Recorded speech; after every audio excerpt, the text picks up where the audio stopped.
बचपन के प्यार तू पला भर में कोई से भूलल ही गे सोना।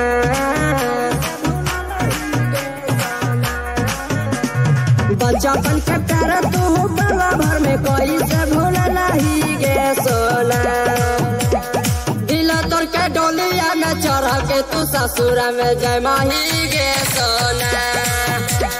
दिल तोड़ के डोलिया में चढ़ के तू ससुर में जय माही गे सोना।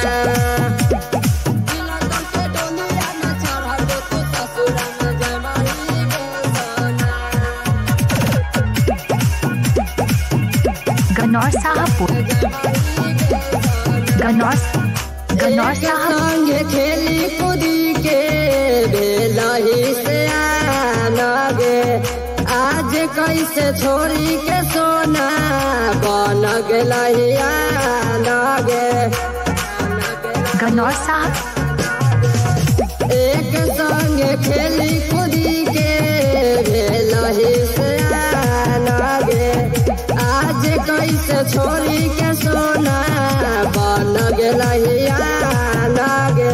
कवन जन्म के तू बदला हमसे सधला ही गे सोना। दिल तोड़ के डोलिया में चढ़ के तू ससुर में जय माही गे सोना। दिल तोड़ के डोलिया में चढ़ के तू ससुर में जय माही गे सोना।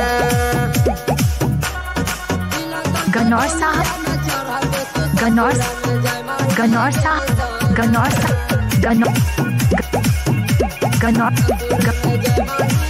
गनौर साहब कलियों भरोसा सोना हम दिल जाना से जिए कला ही खेला जानू हमारा यार माना से। कलियों भरोसा सोना हम दिल जाना से जिए कला ही खेला सोना हमारा यार माना से। परसन सकिंदर के दिलवा में अगिया लगल ही गे सोना। दिल तोड़ के डोलिया में चढ़ के तू ससुर में जय माही गे सोना।